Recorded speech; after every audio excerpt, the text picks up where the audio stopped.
yeah, you don't want to be their therapist, which I've seen a lot of it can happen, especially with HR people managing other HR people. I see that happen a lot.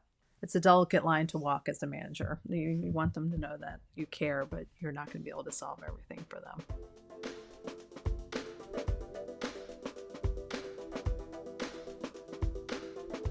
Good morning, HR. I'm Mike Coffey, president of Imperative, bulletproof background checks with fast and friendly service.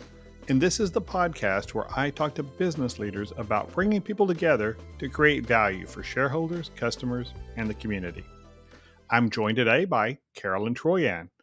Carolyn is president of the human resources consulting and leadership coaching firm Leadership 360. Carolyn previously held global HR executive roles at Electronic Arts, Tibco Software, Siebel Systems, and was a strategic rewards consultant at Mercer. Welcome to Good Morning HR, Carolyn. Thanks for having me today. Excited to have this conversation. So, we're going to talk about feedback. And in my experience working with managers over the last 30 years, including myself, there seems to be a spectrum in how well-intentioned managers give feedback. At one end, they approach it with fear. They're very indirect. They delay the conversation as long as they possibly can. They sugarcoat everything. And then at the end of that conversation, maybe the person's even wondering what just happened. What was that about? And then at the other end of that spectrum, they come in like a wrecking ball. They're very direct. They're blunt. Maybe they seem angry, or like they've had a personal offense against themselves, and they damage the relationship. And they're not really building that relationship to reach success for that person. So why do you think giving feedback is so hard for managers? Yeah, I think managers struggle with it for different reasons. Sometimes, if it's a high performer, they're just so afraid of losing that person. They are afraid that maybe they're not going to be open to feedback. They might set them off. And so they sort of back off and just give them the positive feedback, which usually for high performers is not the way you keep them because they're usually hungry for feedback. So that sort of has the opposite reaction. Sometimes, they know it's going to be a tough conversation. They don't know how the person's going to react, even if it's a low performance conversation. Maybe they've had some bad ones where the person really had a negative reaction to the feedback. And so for them, it's also feedback like, oh, I don't want to go through that again. So they sort of avoid it instead of maybe practicing or getting advice on how to have that conversation. So I've seen kind of both ends of the spectrum, like you talk about. Some people who are way too direct, they don't share their intent, and they don't allow the person to actually talk and provide. They don't start with open-ended questions to see what's happening with the person. And then the avoiders is what I call. Like they've had some bad experience with feedback and they're just not going to go there again. So yeah, you're right. I think a lot on the one end, I think a lot of people, managers, maybe are well intentioned, but how they deliver it comes across more as criticism than feedback. So maybe we should just start. What is good feedback? How do you define good feedback? And then how does that different from criticism or things like other kinds of less helpful feedback? Yeah, I think the key is to have a trusting relationship with the person. So I like to say you should have a ratio of 5 to 1 positive feedback to negative feedback. And so, or developmental feedback is probably the better way to talk about it. So that you're building that trust because that's the first thing. You don't want the fight or flight. Is this person here to hurt me or are they really here for my best interest? So I think having that layer of trust is really important. So I like to use the 5 to 1 ratio of even if it's small things. Have you said that comment really made me think in that meeting, or I really saw how you supported the team. And so then when you go to give them the developmental feedback, they're like, wow, this person really wants to help me.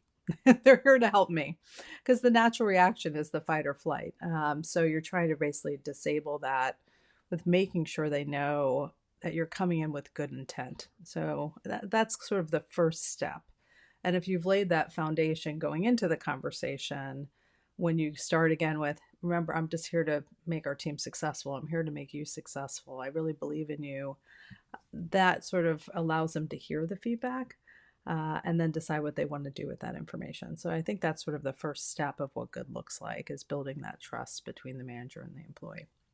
So when you say 5 to 1, Mm-hmm. are you talking about at the beginning of this Mm-hmm. conversation, I'm going to say Mm-hmm. 4 really great things, and then, Mm-hmm. or are you talking about just building that relationship over time? So Over time, for over any time. kind Mm-hmm. of correction or feedback Mm-hmm. you've received from your manager, oh, Mm-hmm. you should be able to look back and see 5 other instances Mm-hmm. where they were very positive. Mm-hmm. They were help, they were obviously Mm-hmm. promoting you, trying to help you succeed. Yeah, over time. I think the more comfortable managers are with giving feedback in the moment versus holding it, so that this is natural for them. It's also building that muscle of, hey, I'm going to grab so and so after that meeting. I thought you made a great comment, and Hmm. just let her know that, hey, it doesn't have to be anything formal. I just want to let you know, like, that was awesome. Let's talk about it.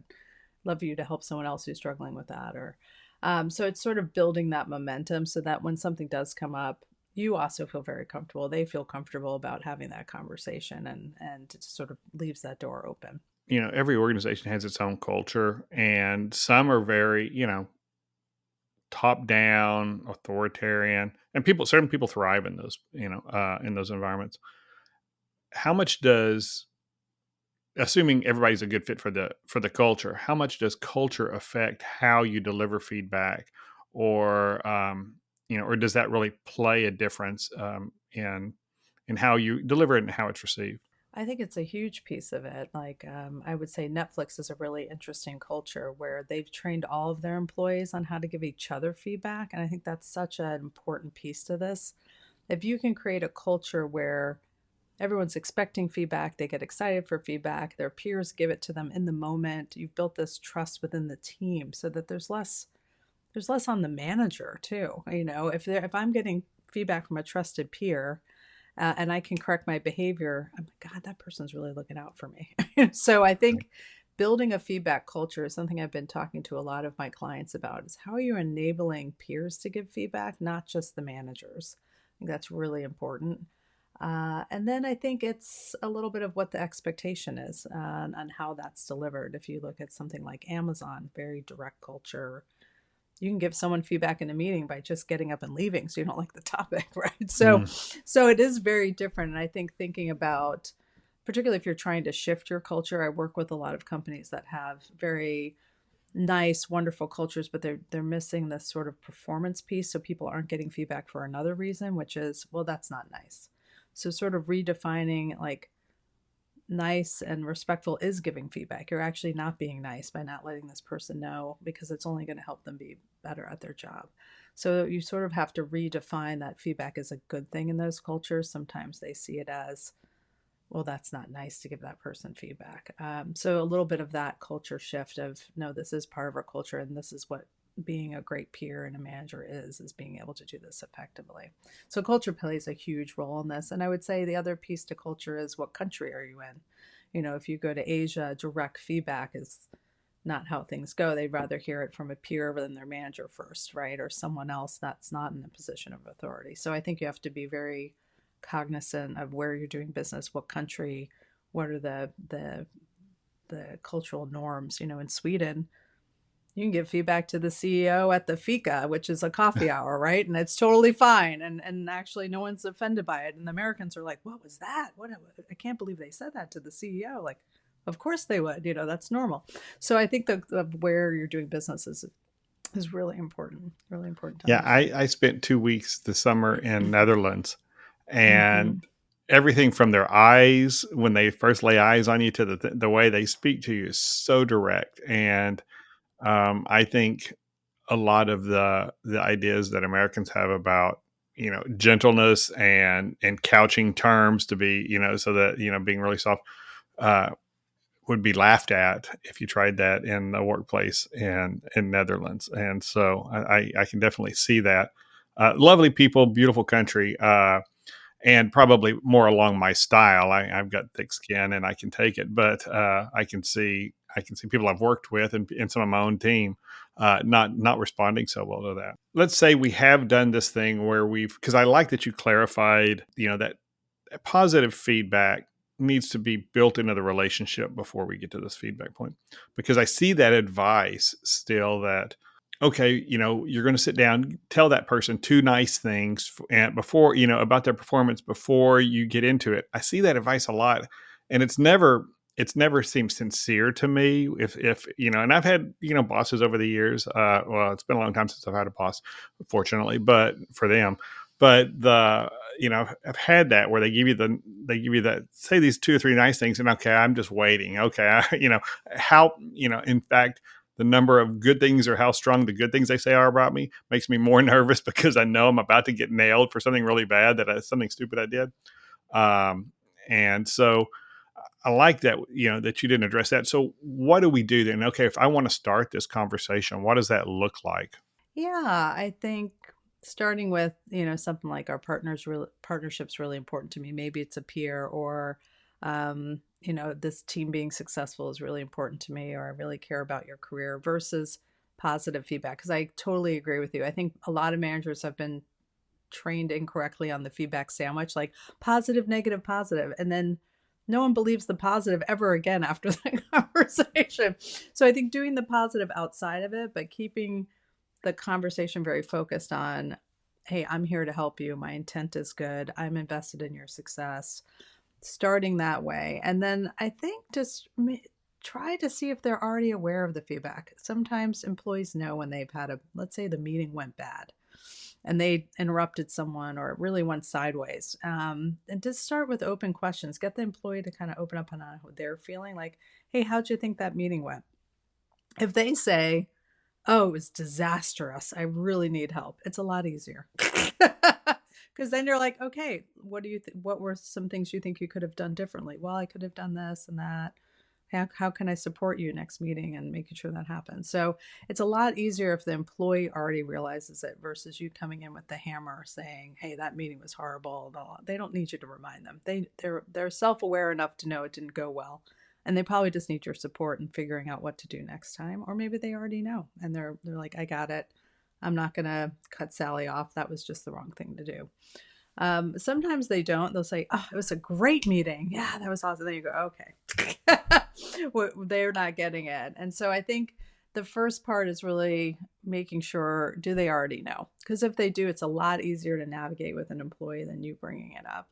And then you just come up as a supporter, helping them figure out what the next steps are and things that they want to change. If they don't, I think, it's being sure that it's a good time to share the feedback. Sometimes that can be awkward, but just saying, yeah, I have some insights from the meeting today. Is this a good time that we could talk about it? I only say that because I have seen scenarios where literally, like, the employee's dog died that day. They're not going to listen to your feedback, whether you're the most eloquent manager anyway, but just maybe not call it feedback because that might set them off. To say I have some insights, or I'd just love to talk about how we can be a more effective team, those types of things. Sometimes not even using the word feedback is good because it can trigger people. So just checking for that openness and making sure it's the right time to do it. Maybe they're running to a meeting and they probably do want to talk to you about it. It's just not the right time. So checking for that. So I think those are sort of the setup things you need to do. And then when you get in there, it's really focusing on actionable data that they can make sure you're talking about the same thing. So you talk about the situation. Hey, remember the meeting on Thursday? Like the actual, okay. Yep, I remember the meeting on Thursday.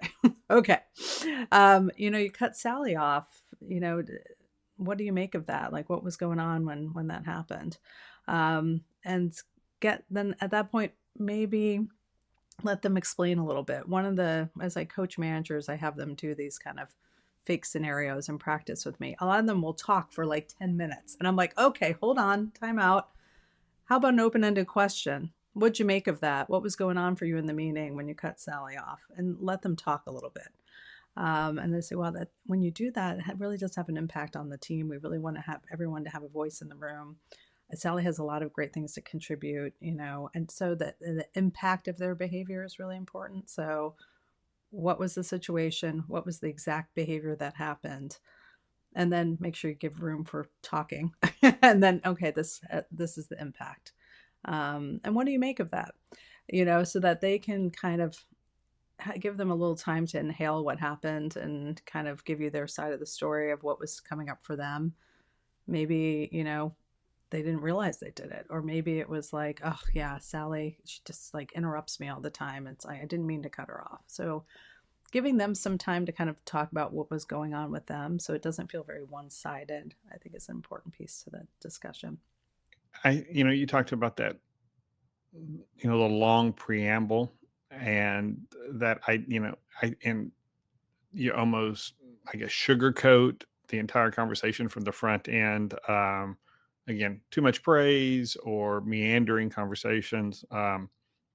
And you get into the point where you're ready to deliver content, and maybe the person's confused about, is this really feedback that I need to change, or is this, are we just, are we shooting the bull here, that kind of thing. And so how direct do you, do you just go straight in like you just said, and okay, so I want to talk, let's talk about that meeting last week. This, I saw this behavior, what, I noticed this, what does this mean, or what do what do you make of this? And then what if they don't get it, what if they don't, what if their response is, uh yeah, because she was rambling on, and we needed to get work done, and I just wanted to set an expectation that we get stuff done. And they're demonstrating they don't have maybe a high level of EQ in that situation or whatever. So how do you address that? I think you can say, I hear what you're saying, but when you do that, it has this impact. So you kind of go back to the impact. Is there another way you could have handled it? What do you think? And see what they say. If they really don't get it and they can't think of any other way to handle it, you may have to say, look, I just want to be really clear. Like, if you don't change this behavior, this really isn't what we're looking for at leaders at your level. It's like we would expect more. We expect, this isn't okay. This is the norms that we have as a team, and you sort of went against the norm. So you have to kind of go back to, hey, it's your choice if you want to keep doing it, but there may be consequences for you. If they're really not getting it. I try not to go there unless I really feel like, I kind of keep asking open-ended question. How do you think Sally might feel after this? Have you talked to her about it after the meeting? Or, kind of more open. Can you get them to see the impact their behavior is having in some way? If not, it's their choice whether they want to change their behavior. You can't get someone else to change their behavior without them realizing it. So sometimes it can be also noticing a pattern. So sometimes it'll help, like a quick feedback. Hey, next time just be a little careful with Sally. You interrupted. It's not this big thing in a one-on-one. You're just grabbing them in the hallway. And then it happens again. And then it happens again. And you say, look, now I've got it. It was no big deal before, but now I've got a pattern of 3 or 4 times you're cutting people off in the meeting. I think we need to talk about the pattern, what's happening with you. So, sometimes it can be quick feedback to start and see if they just self-correct right away. And then if you start seeing a pattern, then it's like, hey, this is a concerning pattern that I think, could impact your ability to really keep moving up in the organization, or this isn't hitting the bar for what we would expect of leaders at your level, something like that. So it depends on, each scenario is so different. It depends on how egregious it is and how big of a thing you want to make of it. But I think the key is, as a coach to that employee, what are the patterns that maybe they can't see that you can say, now I have 7 examples of you doing this. It wasn't just one. And now there are 7 impacts on the team. So patterns, I think, are a good way to talk about it with employees, because sometimes they can't see it. And you're talking about specific instances, and I think that's Mm-hmm. the important specific, pointing Mm-hmm. to specific instances. I think Yes. when we start telling employees, you always do this, Yes. or you Mm-hmm. have a tendency to cut people off, or you have this Mm-hmm. that can be too Yes. generic, Yes. and people, what they're Mm-hmm. hearing and the Mm-hmm. examples they may think of are not the ones you're pointing to. So how Mm-hmm. important is that data? Oh, it's uh critical. It's so critical because you have to be watching the same movie. mm, Because I agree, people will make these. You just need to be more strategic. That's the worst one. Like, we all define strategic differently. Like people have no idea how to change their behavior when you make a comment like that. So, hey, in this meeting, when you were presenting, you're really focused on these like really critical deliverables, but you could have maybe done some bigger statements. How, maybe we can talk about that for your next presentation. You and I could work together on that. So, like real examples of what strategic looks like, and like actionable things they could do differently. Um, Or because sometimes these, we used to call them blinking words at my last company, like these words that everyone defines differently and have absolutely no meaning. So I think you're right on to say that's, you have to be specific or else you're just never going to see a change because they're not really going to get what you're asking or wanting them to change. And then once you've delivered the feedback, here's what I saw. Do we, and here's the impact on Sally or on the organization or the team or this project, or, this is why we care about this. And then when the person's received that, I, my part, as anybody who's listened to this more than one episode of this podcast, is my hard part is shutting the hell up and just waiting for that person to process and just sitting there in quiet and letting them process it. Um, how important is that, or is that just something I have to do to manage myself? Oh, I think people hate quiet. Yeah. And a lot of people try to fill that or they just feel uncomfortable with it. And it's okay to say, hey, this might be a lot to take on. Why don't you, it's okay if you need time to think about this.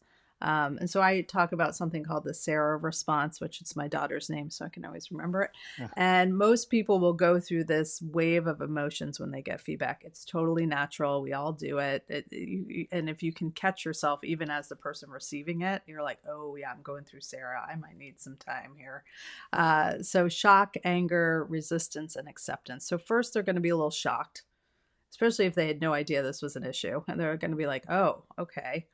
Then they get a little angry, like, hold on a minute, I didn't cut Sally off. Like, and then they resist a little bit, and then eventually they will accept it. So that's normal. Some go through it very quickly, and particularly if they see feedback as a good thing, they kind of they may just be a little shocked, and then they go, okay, tell me more. So you can always ask for more time. Be like, like there's no way to say, hey, it might have been hard to hear this. Like, why don't you just take a day or let's talk about it tomorrow? Like, let's talk about it. Don't let it go too long, but a couple days at the most. And just say, why don't we meet in a couple days? Just take this to heart. And then let's talk about what you might want to do with it going forward. So sometimes they're just still in that anger phase. Even Brene Brown, who's like one of my favorite people, say, when I get feedback, I just have to go for a walk. And I go Mhm. through SARA on my own, and then I come back.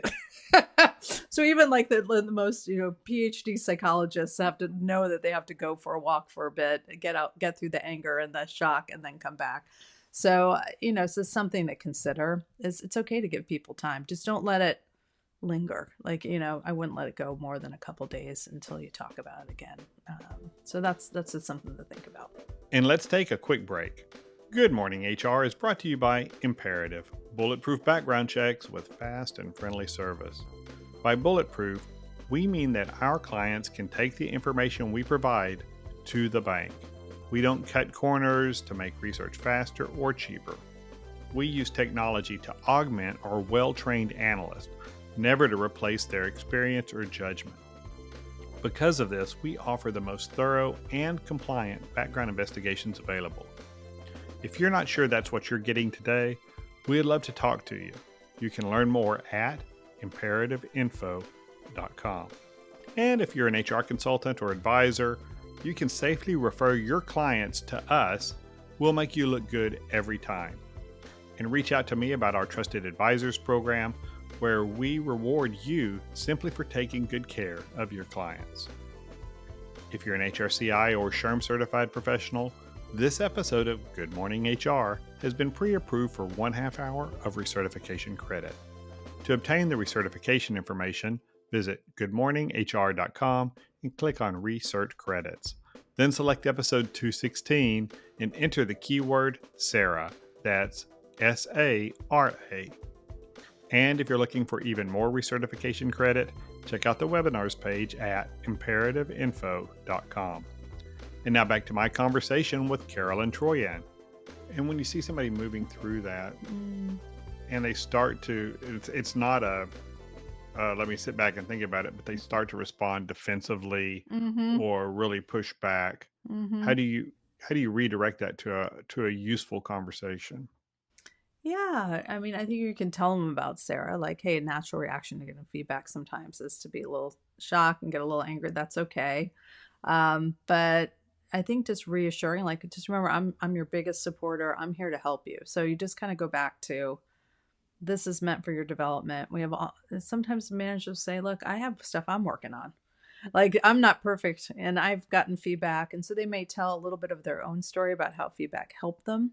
You know, be a little vulnerable in that moment with the employee and to say, look, it was hard for me to hear that feedback, but you know what? I'm such a better leader because of it. And now I go back and actually am thankful.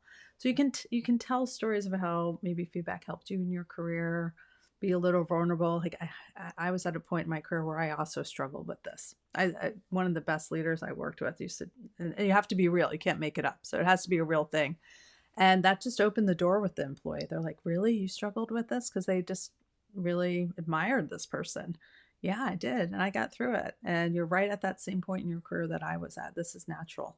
It's okay. So you're just sort of reminding them it's okay. Feedback is okay.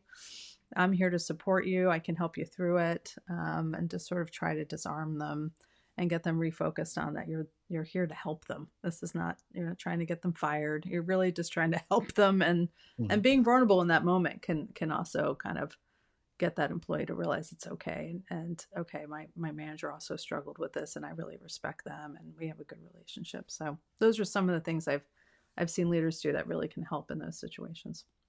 And sometimes we've given that feedback, maybe like you say, multiple times in different ways to really kind of drive home this is an issue. And we're getting to the point now where this is a progressive discipline issue. Let's say it is a behavior issue, not a performance issue related to skills or competency. So we're really talking, we've had these conversations, and now we're getting to the point where if this behavior doesn't change, something else is going to change in the terms and conditions of employment, like whether you have a desk to come sit at next Monday. Um, how do you have that kind of conversation differently, or is it the same conversation just with here's what the ultimate consequence is? When do you bring in those consequences in this process? Yeah, well, and every company has their own process for this. So I hopefully you're partnering with HR and legal before you go down this path. That would be my premise. Mm. But I think being really open to say, I always like to give people plenty of warning. Like, hey, we've talked about this now. We're on our third conversation. I'm really not seeing a change. Like, what's getting in your way of changing your behavior? So I sort of go to like, what are the barriers I cannot see? So I think you got to start there. Like, what's getting in the way of you not changing this? And see what they say. Can they identify the barriers? Um, and to say, look, if I feel like we're on our third or fourth conversation, like I just want to give you a heads up. Like if this doesn't improve in the next month or two, like we're gonna head into a different. We're gonna switch from coaching to a different performance process. Like so that there's plenty of time. It's not like, and again, it's just like depends on what it is. Like if they've Mhm. sexually harassed something, it's happening It stops pretty right quickly, now. right?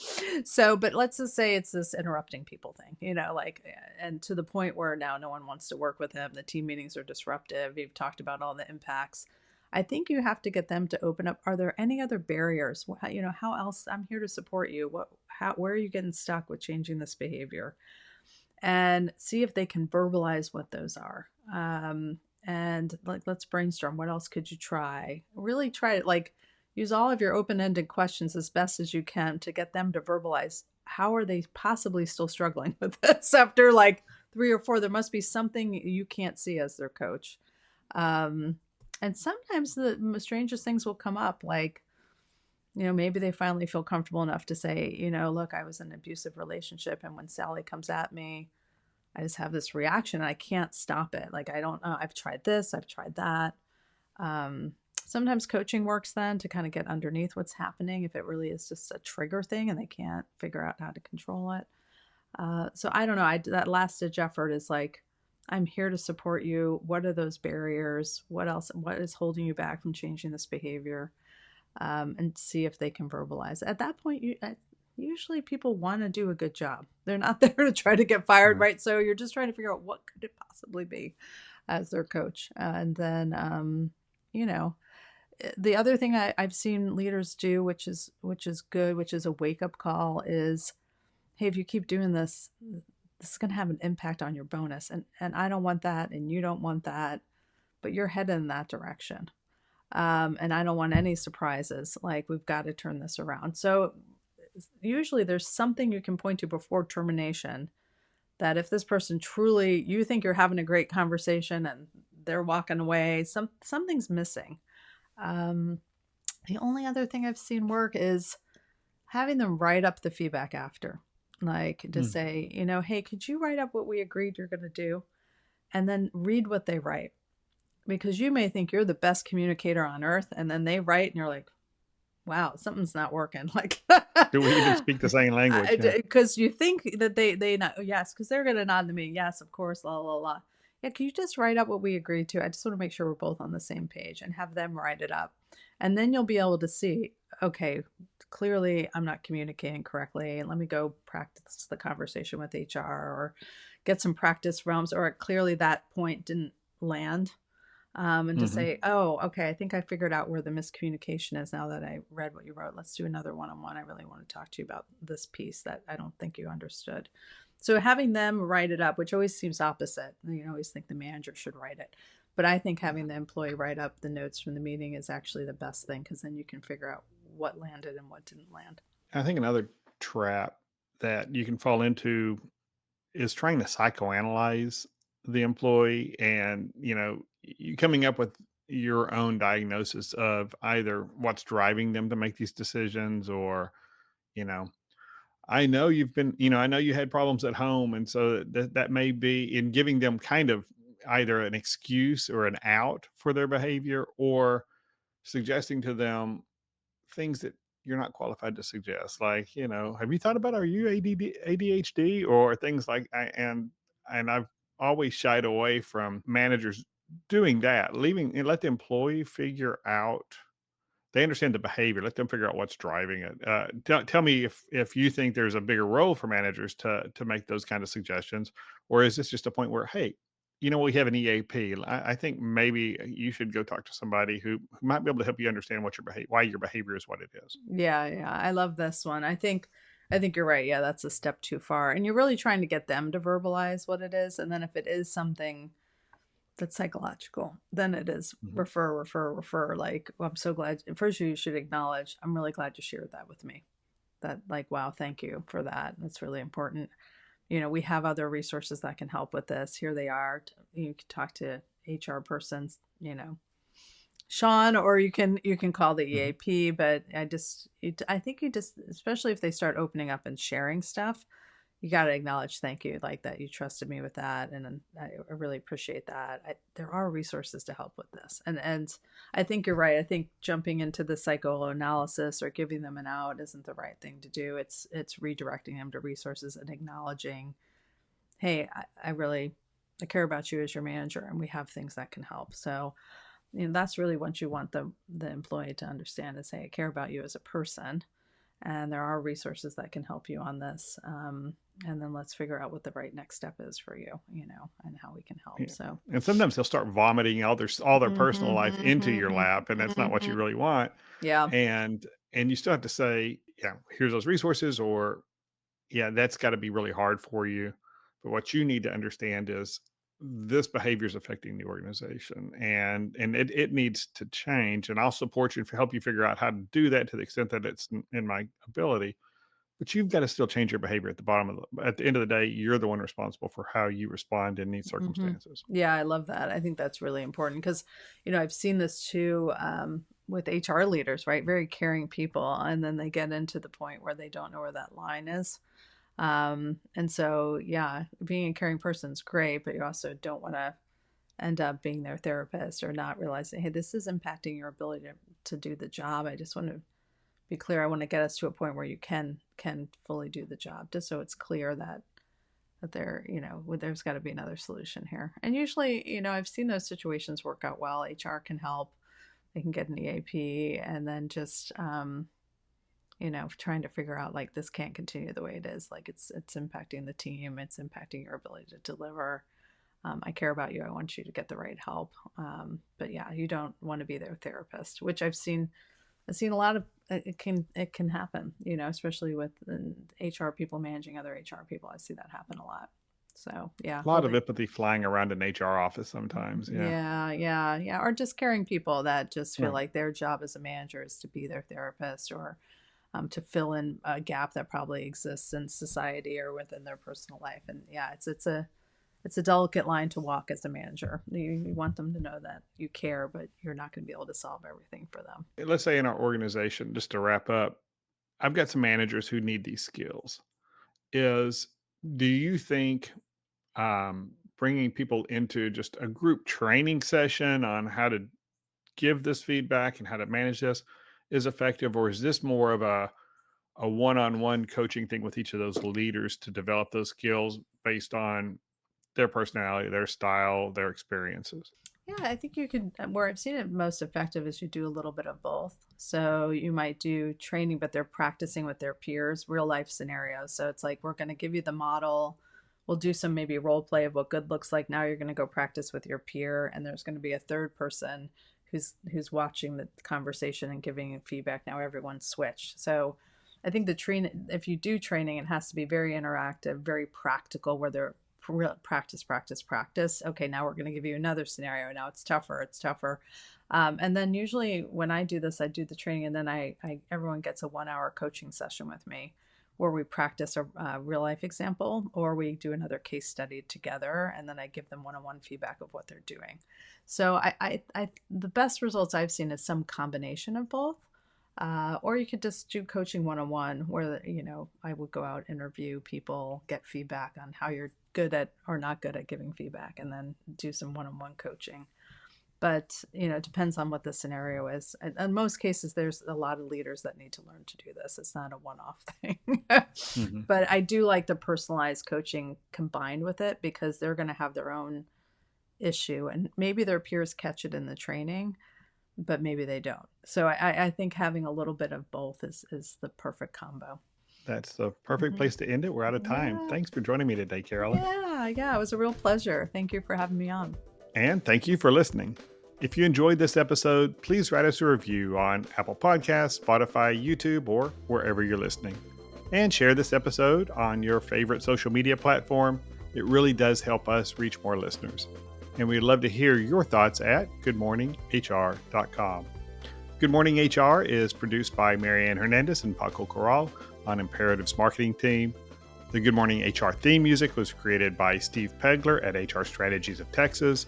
And I'm Mike Coffey. As always, don't hesitate to reach out if I can be of service to you personally or professionally. I'll see you next week, and until then, be well, do good, and keep your chin up.